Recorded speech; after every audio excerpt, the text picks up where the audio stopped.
कसे आहात सर्वजण? मजेतच असतात. जेवण वगैरे झालं का? काय झालं सांगू का? आपण आपल्या घरातले प्रॉब्लेम आपण आपल्या नातेवाईकांना, घरातल्या शेजाऱ्या-पाजाऱ्यांना किंवा आपल्या जवळच्या व्यक्तींना, मित्रमंडळीला सांगतो. पण त्यातून काही मार्ग नाही निघत. एवढं मात्र खरं आहे.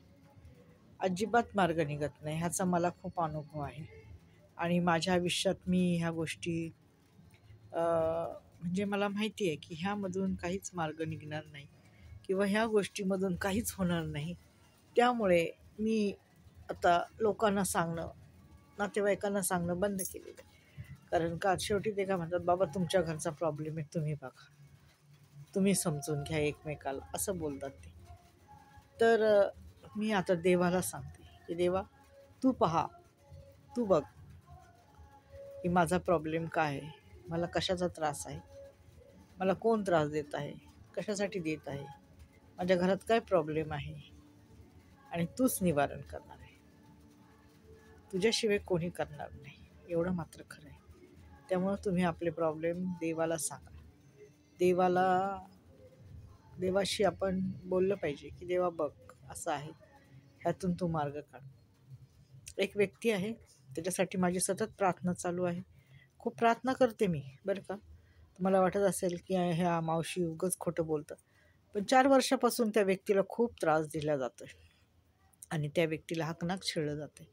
त्यामुळे माझी सतत त्या व्यक्तीसाठी प्रार्थना आहे की देवा, त्याला जो सैतान छेडत आहे ना, त्याला जो सैतान त्रास देत आहे ना, त्याला तू काढून टाक. त्याला निघून जा. आणि ही माझी रोज प्रार्थना असते की सैतानाला काढून टाक, निघून जा म्हणावं आणि त्याचं आयुष्यातून त्याला मोकळं कर. जे काही सैतान त्रास देत आहे, जे काही घाणेरड्या वृत्ती त्रास देत आहे, जे काही घाणेरडे लोक त्रास देत आहेत त्या माणसाला, त्या व्यक्तीला, त्याला देवाला मी रोज सांगते की देवा, त्याच्या आयुष्यातल्या सर्व वेदना, सर्व दुःख काढून टाक आणि त्याला मुक्त कर. ही माझी कळकळीची प्रार्थना आहे आणि रोज मी प्रार्थना करते. कुठली पण व्यक्ती त्या व्यक्तीला जर त्रास देत असेल विनाकारण, तर तो पाहून घे. त्या व्यक्तीचा त्याला तू सोडू नको, माहिती का.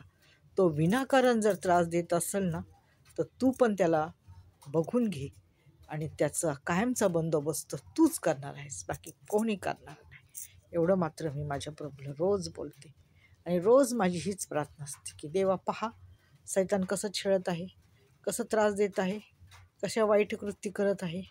त्याच्या डोक्यातला सैतान, त्याच्या मनातला सैतान, त्याच्या वृत्तीतला सैतान तू काढून टाक आणि त्याचं तोंड कायमचं बंद कर आणि त्याला घालवून दे, त्या माणसाच्या आयुष्यातून घालवून टाक. हीच माझी त्या माणसासाठी कळकळीची प्रार्थना आहे. एवढं मात्र खरं आहे. धन्यवाद.